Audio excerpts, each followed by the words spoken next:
أشهد أن لا إله إلا الله وحده لا شريك له وأشهد أن محمدا عبده ورسوله اللهم صل على سيدنا ومولانا محمد وعلى آل سيدنا ومولانا محمد وبارك وسلم إنك حميد مجيد۔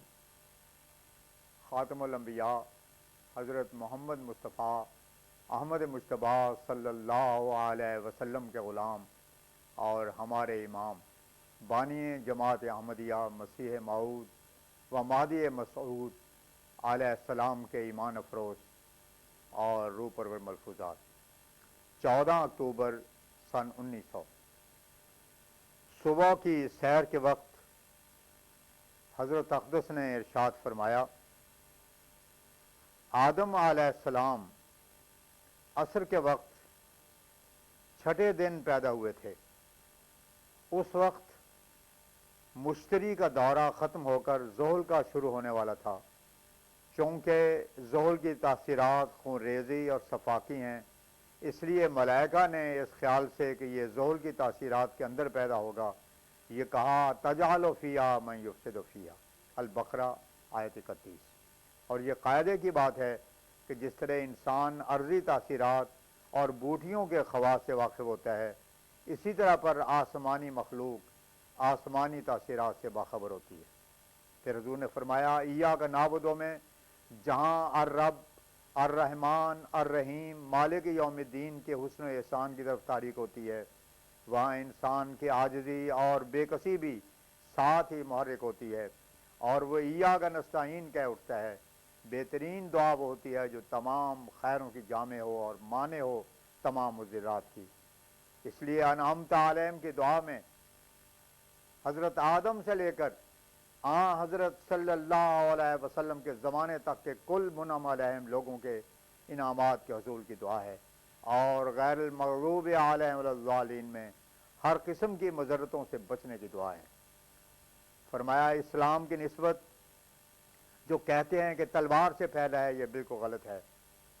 اسلام نے تلوار اس وقت تک نہیں اٹھائی جب تک کہ سامنے تلوار نہیں دیکھی۔ قرآن شریف میں صاف طور پر لکھا ہے کہ جس قسم کے ہتھیاروں سے دشمن اسلام پر حملہ کرے، اسی قسم کے ہتھیار استعمال کرو۔ مہدی کے بارے میں کہتے ہیں کہ آ کر تلوار سے کام لے گا، یہ صحیح نہیں۔ اب تلوار کہاں ہے جو تلوار نکالی جاوے؟ پھر افسوس تو یہ ہے کہ باوجود کہ مسیح ان لوگوں کے مسلمات کو تسلیم کرے گا اور فرشتوں کے ساتھ آسمان سے اترے گا، مگر پھر بھی اس پر کفر کا فتویٰ دیا جاوے گا، جیسا کہ کتابوں سے ثابت ہے۔ بلکہ ایک شخص اٹھ کر کہہ دے گا، ان ھذا الرجل غیر دیننا، ہم چاہتے ہیں کہ ہماری جماعت کے لوگ ان دلائل سے باخبر ہوں تاکہ کسی محفل میں ان کو شرمندہ نہ ہونا پڑے۔ 17 اکتوبر سن 1900 اس روز صبح کو حضرت اقدس مسیح موعود علیہ الصلوۃ والسلام حسب معمول سیر کو تشریف لے گئے۔ دوران سیر فرمایا، بہت دفعہ ایسا اتفاق ہوتا ہے کہ پیغمبر خدا صلی اللہ علیہ وسلم ایک بات بتلاتے ہیں، میں اس کو سنتا ہوں مگر آپ کی صورت نہیں دیکھتا۔ غرض یہ ایک حالت ہوتی ہے جو بین الکشف والالہام ہے۔ رات کو آپ نے مسیح موعود کے متعلق یہ فرمایا ہے، یضع الحرب ویصالح الناس، یعنی ایک طرف تو جنگ و جدال اور حرب کو اٹھا دے گا، دوسری طرف اندرونی طور پر مصالحت کرا دے گا۔ گویا مسیح موعود کے لیے دو نشان ہوں گے، اول بیرونی نشان کہ حرب نہ ہوگی، دوسرا اندرونی نشان کہ باہم مصالحت ہو جائے گی۔ پھر اس کے بعد فرمایا، سلمان و منا اہل البیت، سلمان یعنی دو صلحیں، اور پھر فرمایا اعلیٰ مشرب الحسن، یعنی حضرت حسن میں بھی دو ہی صلحیں تھیں، ایک صلح تو انہوں نے حضرت معاویہ کے ساتھ کر لی، دوسری صحابہ کی باہم صلح کرا دی۔ اس سے معلوم ہوا کہ مسیح موعود حسنی المشرب ہیں۔